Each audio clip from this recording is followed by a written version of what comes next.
This day in Philly sports history is proud to be a part of the Clashing Conferences Sports Fan Network, where passionate fans make powerful content. Check out theclashingconferences.com and join the squad today.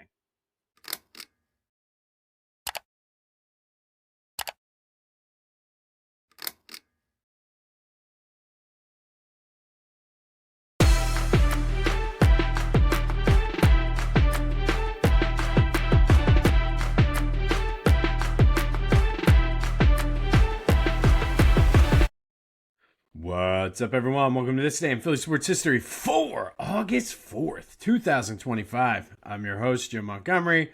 Welcome to a Monday edition of the podcast. What an eventful weekend. Looks like the weather's still going to be good today. But let's get right into the weekend. Every Monday, we rewind the weekend, brought to you by Philly Goat. Go to phillygoat.com. Use that promo code Jim Montgomery to take 10% off of your order. And I got to take a minute here and give a shout out to someone very, very special. Shout out to Devin Cassidy, who, if you go to Philly Goat's website, has designed a Fanatic t-shirt. She did all the artwork, and 10% of the proceeds from the sale of this shirt go toward Children's Hospital of Philadelphia, because Devin wanted to help the kids out. And what a great person, what a great girl. And go support Devin. Go support CHOP. I mentioned this before. My family, we spent a lot of time at CHOP when my son was younger. So love the people down there. And kudos to Devin for just being an awesome, awesome person, designing these shirts, which are incredible, by the way, and then donating some of the proceeds to CHOP. She's awesome. The shirts are awesome. So go to Philly Goat, check out Devin's shirt, help support CHOP, and then don't forget to use that promo code Jim Montgomery to take 10% off of your order. All right, I guess overall you can say it was a good weekend for the Phillies. They took 2 out of 3 with the Tigers, who have the best record, or at least were tied for the best record in the American League. So you can't complain there.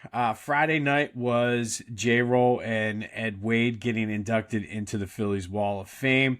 Was able to be down there for that. Just a great moment, reliving some of J-Roll's biggest career moments. It was cool to see Ed Wade. Didn't realize how much he played a role in that 2008 team. I knew he drafted those guys, but just sort of like some of the things behind the scenes. I read a story in the Inquirer yesterday that I think it was going into the 2006 season. J-Roll's contract was up, said he didn't want to negotiate and be a distraction during the season. Season started, there was no new contract, but there was like a secret meeting in the training room that nobody knew about between Ed Wade, Jimmy Rollins. I guess there were some other members from the Phillies brass there too. They worked out a deal, didn't leak it to the public, and nobody knew about it until Friday night. So pretty cool moment there. But some of the highlights from J-Roll's speech, you gotta love it, man. Basically said, people say playing hard in Philly is tough. And he was like, it is, if you don't want to win or if you're soft. And I don't know who that was a shot specifically toward, but I love it, because that to me sums up playing in Philly perfectly. Yeah, we're tough, but we just want to see effort. We want to see grit. And it was well documented. The fans and J-Roll had their moments, but I think it all came out of a place of love and wanting to win.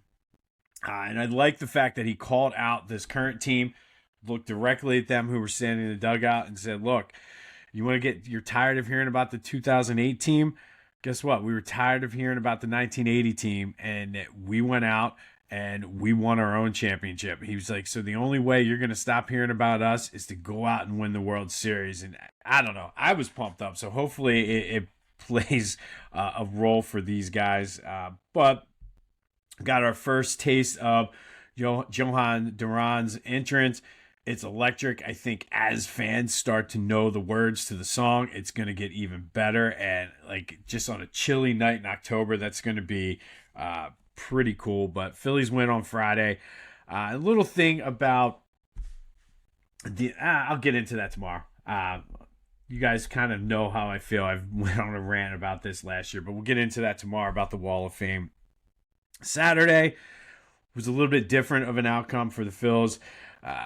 Not sure if we should be concerned about Zach Wheeler or not. It's his like third or fourth straight non-quality start in a row. I don't know where to go with this because he did have 10 strikeouts, gave up a few home runs though. And the Phillies, though, to their credit, they showed fight. They tried to come back in that game, just was not able to do it. And then yesterday, just Christopher Sanchez, most underrated pitcher in the league, went 8 innings, no runs, just was phenomenal. And then Duran came in and shut it down. Good weekend, like I said, for the Phillies. You took 2 out of 3 from one of the best teams in the American League. Somehow still are in first place, so it's all you can ask for, and help is on the way. Nola pitched the other night in AAA, looked good in his 3 innings. He's got another rehab starter too. David Robertson pitched.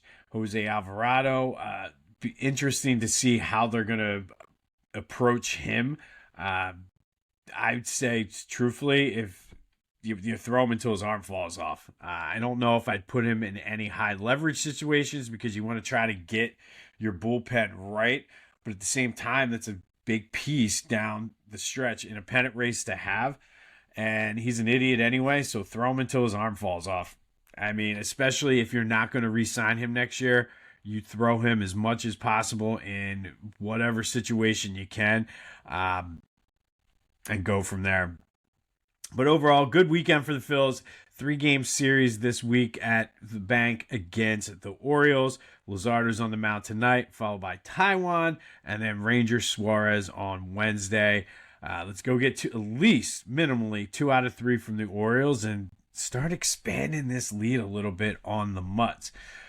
But I'll get more into this in a minute. Our tournament is officially over, which leads us to the return of the question of the day. And I saw this all over the place this weekend on my Twitter timeline, so I figured I'd turn it to you.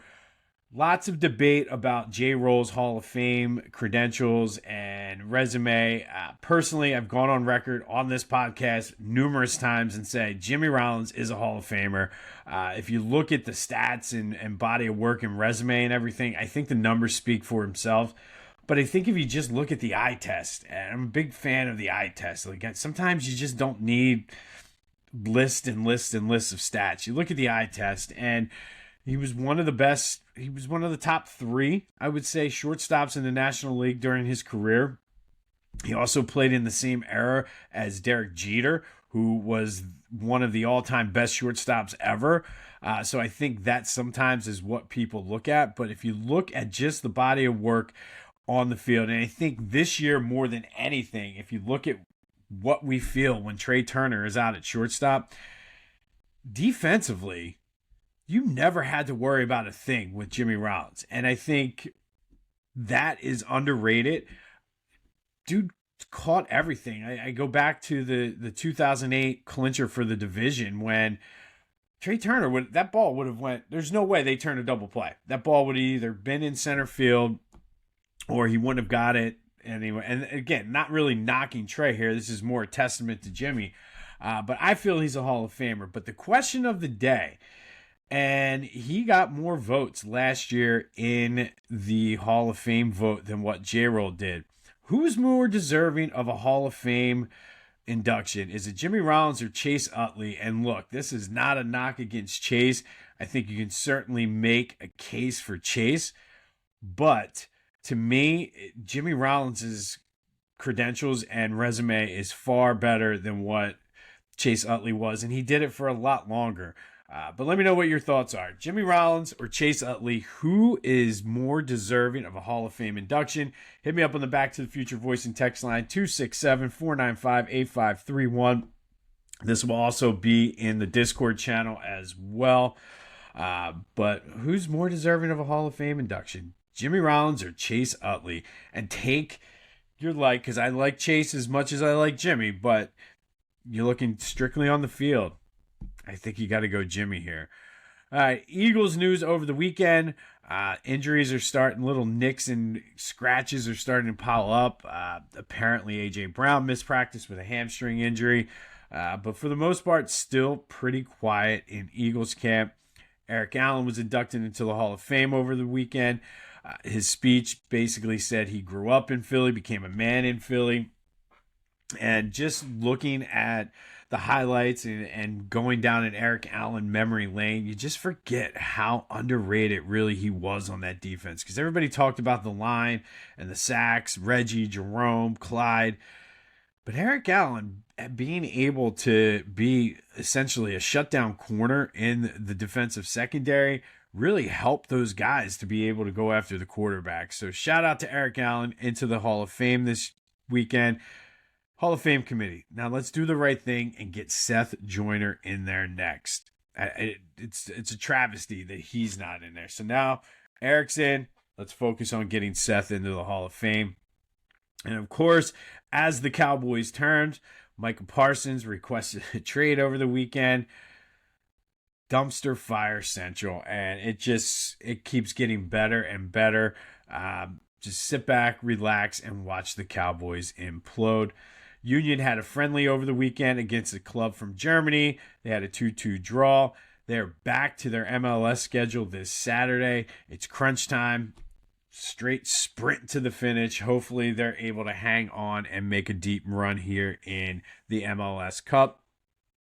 And then this weekend in Philly sports history, on August 2nd, on Saturday, Tony Taylor hit the ultimate grand slam for the Phillies. It was the first one in club history. An ultimate grand slam is a walk-off grand slam when your team's down 3 runs in the bottom of the 9th.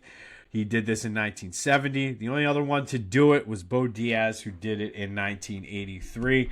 And then on August 3rd, in 2006, the Phillies beat the Cardinals 8-1. Chase Utley extended that hitting streak to 35 games. Unfortunately, it would end on this day in 2006. And then in 2003, the first ever event at Lincoln Financial Field, Manchester United took on FC Barcelona. I was there. The crowd was rocking, and the Link just was able to showcase what it had to offer. But that is Rewind the Weekend, brought to you by Philly Goat. Don't forget to support our girl Devin. Go pick up that Philly Fanatic shirt. And while you're doing it, you're also helping the Children's Hospital Philadelphia and all the kids who need it.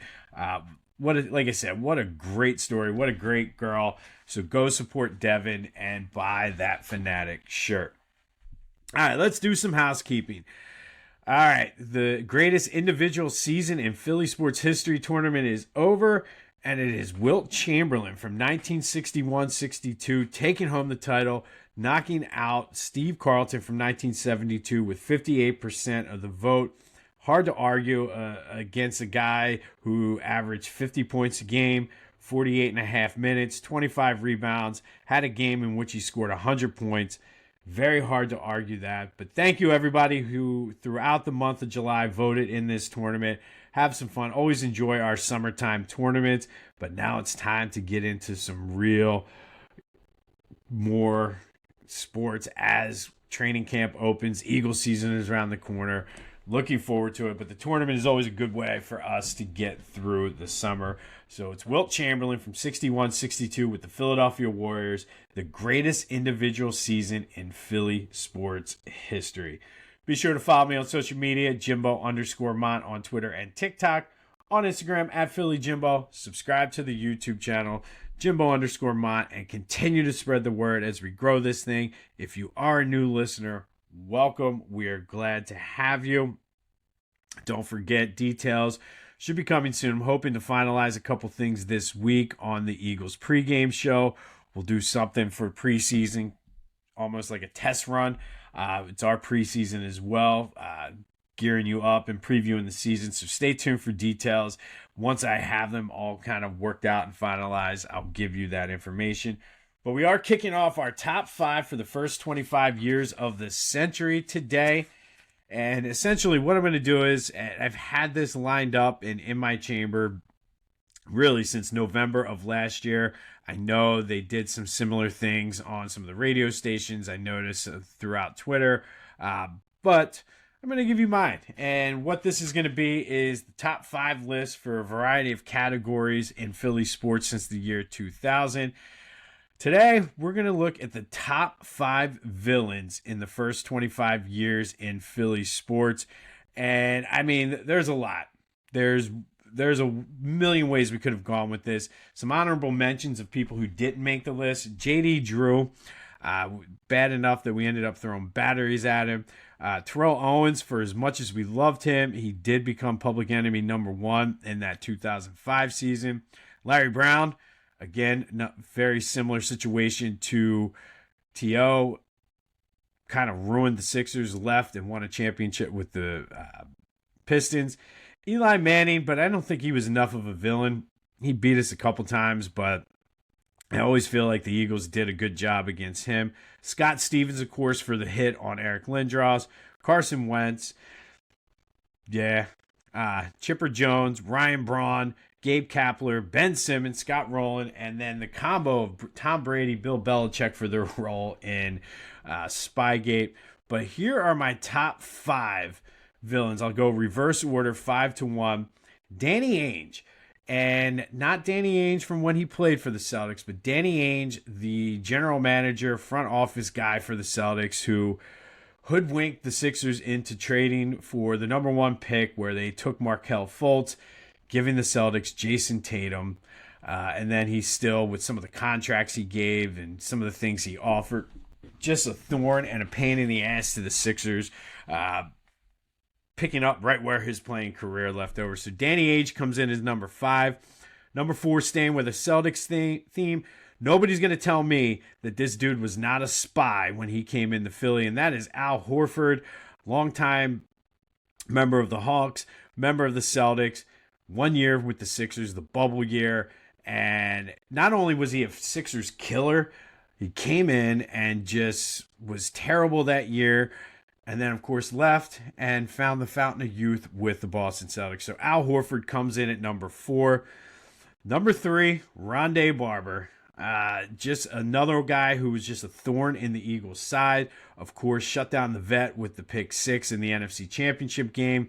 Had the game in Tampa where the Eagles came back and almost completed the comeback, but gave up a 62-yard field goal as time was expiring. But in that game, Rondé Barber also had 2 pick 6s, went into the Hall of Fame, and said, "I love ruining the Eagles' day." So had everything you need for a villain. Not only did he have success against the team, but he embraced the success. So Rondé Barber comes in number 3. Number 2, Chip Kelly, for obvious reasons, cutting Deshaun, trading LaShawn. All the moves. Basically, Howie Roseman had to clean up his mess. Just a smug, punchable face. Chip Kelly was. So Chip Kelly, the number 2 villain since 2000, and the number 1 villain since 2000 in Philly sports history. Speaking of punchable faces, Sidney Crosby. So many playoff games against the Flyers. I think they ended up playing almost 25 over the year. But again, everything you want in a villain. Talks his trash, plays well against them, and the guy that you love to hate. Had some battles with Giroux in the playoffs there. But that is the top 5, my top 5 villains since 2000. Danny Ainge, Al Horford, Rondé Barber, Chip Kelly, and Sidney Crosby. Who'd I miss? Who would you have added to the top 5? Is there anyone else I missed? Could have gone any way with this, but that's my top 5 villain list. Do you agree, disagree? Who would you add? Hit me up on the Back to the Future voice and text line. Hit me up on social media, the Discord channel, all of that. But who are your top 5 villains in Philly sports? I got Danny Ainge, Al Horford, Rondé Barber, Chip Kelly, and Sidney Crosby. The top 5 in the first 25 of the century. Tomorrow, we'll take a look at the top 5 disappointing players in Philly sports since 2000. Could have probably had a top 55 list for that one, but stay tuned for that tomorrow. But today, it's all about the villains. Who did I miss? Who should be added to the list? Packing up the whole crew for a week down the shore? Don't waste your first day dragging bags and beach chairs. Let Beach Caddy do the work. With bellhop service for move-ins and move-outs, plus beach cart rentals in Ocean City, Avalon, Sea Isle, Stone Harbor, and Wildwood, they've got your back from driveway to dune. Stress less, relax more. Book now at beachcaddy.app. Use the promo code Jimbo for 10% off your bellhop or cart rental services. Beach Caddy, because vacation should start when you get there. best beach cards on the Jersey Shore. Book now at beachcaddy.app. Use the promo code Jimbo for 10% off your order and let Beach Caddy take the stress out of your vacation. Don't forget, for the rest of August, that promo code will get you 15% off at Beach Caddy. Take a last-minute trip to the Jersey Shore and let Beach Caddy take care of the stress. All right, on Friday, the trivia question was, who are the only Phillies to get 40 saves in a season? That would be Jose Mesa, who did it twice. He had 45 and 42. Mitch Williams had 43, Brad Lidge 41, and Steve Bedrosian, Bedrock, probably the worst Cy Young Award winner in National League history, with 40 in 1989. All right, August 4th. Going to go back today first to 1947. And before Smokin' Joe, there was another champ from South Carolina who moved to Philly, and that would be the Philadelphia Bobcat, Bob Montgomery, who was a light heavyweight champ. He had a fierce rivalry with Trenton's Ike Williams. And on this day in 1947, Bobcat Montgomery lost in the 6th round by knockout to Ike Williams for losing the unanimous. It was kind of a unification bout for the unanimous light heavyweight title. It was fought at Municipal Stadium. You might know Municipal Stadium better as JFK Stadium. They fought in front of 30,000 fans, but Montgomery, to his credit, was a 2-time champion and is in the International Boxing Hall of Fame. Ike Williams is in the International Boxing Hall of Fame as well. But Bobcat Montgomery took on Ike Williams today at Philadelphia's Municipal Stadium for the unanimous light heavyweight championship, losing by knockout in 6 rounds. Ike Williams was able to get his revenge on Bobcat, but both were great fighters. So there you go. Before there was Smokin' Joe from South Carolina, there was Bobcat Montgomery losing to Ike Williams for the light heavyweight title on this day in 1947. Lots of big boxing matches, by the way, happened at Municipal Stadium. So it'd be cool to see some outside boxing, I guess, even at the Link or Citizens Bank Park. And then fast forward to 2015, we talked about J-Roll earlier today, but on this day, he returned to Citizens Bank Park for the first time as a member of the visiting team. He was traded to the Dodgers that offseason, received a nice standing ovation prior to the start, or his first at-bat. Did go 2 for 5 with a double, but the Phillies had the last laugh as Maikel Franco hit a grand slam in the 7th to give the Phillies a 6-2 win. 2 teams in 2 opposite directions that year, though. The Dodgers would end up making the playoffs, losing in the NLDS to the Mets. The Phillies avoided barely, losing 100 games, going 63-99. But we know help was on the way in the form of Bryce Harper. So we had to suffer through a couple more years of just absolute terrible baseball before it came. But Jimmy Rollins did return to Citizens Bank Park for the first time as a visitor, received a nice standing ovation, and then Maikel Franco stole the show. So we're going to do a Jimmy Rollins theme for today's trivia question. He's in there, but where does he rank? Who are the top 5 leaders in career doubles for the Phillies? Again, any social media, Discord, Back to the Future voice and text line, but who are the top 5 career leaders in doubles in Phillies history? Be sure to like, subscribe, leave a review, all that other good stuff as we try to outsmart the algorithm. Don't forget, fantasy football season is around the corner. These things make a great winning and losing gift for your champion and your last place finisher. Go to Lotwin to get your 3D custom hype chains. Use the promo code TCCPOD to take 10% off of your order. That's Lotwin.com. On this day in 2015, J-Roll comes back as a visitor this time as the Phillies beat the Dodgers 6-2. Nice standing ovation. In 1947, Bobcat Montgomery loses to Ike Williams at Municipal Stadium in losing his light heavyweight championship. Ike Williams from Trenton became the unanimous champion, undisputed champion, if you will.